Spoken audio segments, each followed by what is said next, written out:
So, ayan mga bro at magluluto tayo ng sitaw. Ayan. So, ito pinalambo natin tong karne at igigisa natin siya sa sarili niyang mantika. Ayan. Papalutungin lang po natin yan. At nang sa ganun kumapit yung lasa. Ayan. Yung mantika po niya, yan na rin yung panggigisa natin. Ayan. Palulutungin lang natin ng konti. Ayan. So, ikiwal-kiwal lang natin yan hanggang sa maging brown. Ayan. So, babawasan rin po natin ng konting mantika yan dahil nagmantika po yan para hindi masyadong makolesterol. Ayan. So, isasabay na rin po natin yung sibuyas, bawang at luya dyan. So, yan ang ating sahog at i-adobo natin ang sitaw. Ayan. At antayin lang po nating maluto. Sa ganun ayun, ayos. So, ay malapit na tayong makaluto ng medyo nag-golden brown na rin siya. Konti na lang. Ayan. So, ginogo-go-go na ng ating barkada. Ayan mga kaibigan. Ayan. At medyo nag-brown na siya mga bro. Ayan. So, nagmantika na siya. Ayan. So, ganyan po tayo mag-adobo ng ating sitaw. Ayan. Ayos. So ayan, sinama ko na rin po yung sibuyas, bawang, luya at hindi na natin kinuhanan. So busy itong ating tigaluto. So ayan, maganda-ganda na yung kulay. So ilalagay na natin ang ating toyo. Ayan, yung pinaka main niya. Yan po, igigisa na natin sa toyo. So isasama na natin ang paminta. Ayan, binudbud na paminta. Ayan, crack po na paminta. Ayan. At ilalagay na natin ang ating sitaw. Ayan. At ikiwal-kiwal lang natin yan. Para sa ganun ay kumapit na lahat ang mga lasa niya.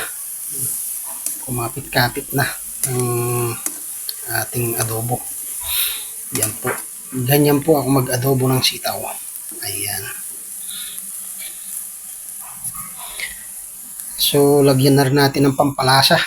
Ayan, nalagyan na natin yung minagic ang sarap. Ayun, nilagyan din po natin ng konting asukal para naman po mabalanse at hindi ganun kaalat. Ayan, at tutubigan na rin po natin yan nang sa ganun mapalambot na natin. Ayan.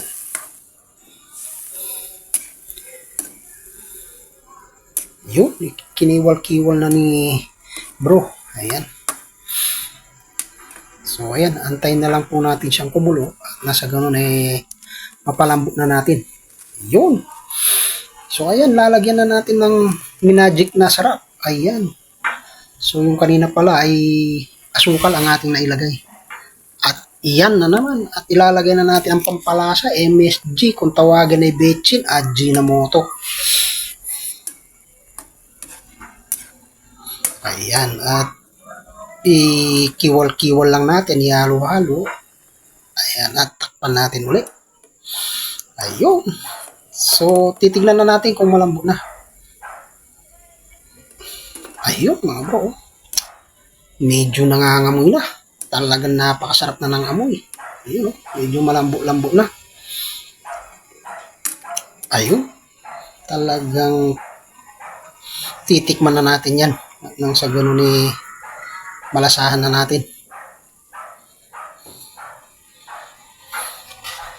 Yun, malapit na. Nasa katotohanan na. So, ayan, lalagyan po natin ng konting suka pala para nang sa ganun magbalanse na lahat ang natin. So, wag natin siyang kiwal-kiwal para nasa ganun hindi tumigas ang ating Ayan, ayos.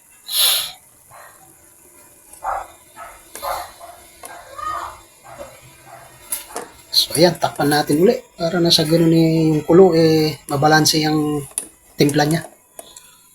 So, ayun mga titignan na natin kung tama na ba yung timplada. Ayun, talagang naluto na.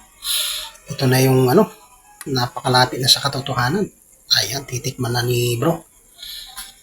Ayun. The taste, quality. Amoy pa lang. Ayos na.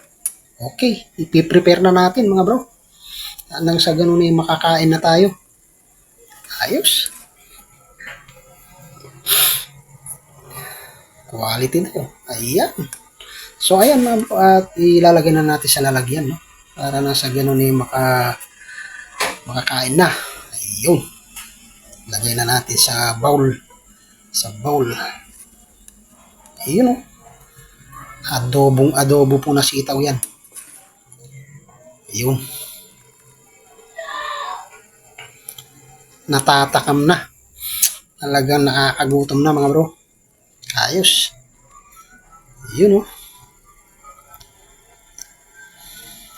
At kung gusto nyo po ng mga ganitong content, mga bro, at pakisilip lang po ang ating mga iba pang mga video. So, marami po tayong mga video na pagluluto. Ayan. So, shout out po sa mga ano natin. Ayan. So, ayan mga bro, luto na ang ating sitaw. Ayan. Shout out po sa lahat ng mga viewers natin, mga subscriber natin, ang mga bagong subscriber po natin. Ayan. Umuusok na naman sa sarap. Ayan. Ang ating adobong sitaw. Kainan na. Ayan. Thank you for watching. Ingat po tayo lagi at God bless po sa ating lahat. Ayun.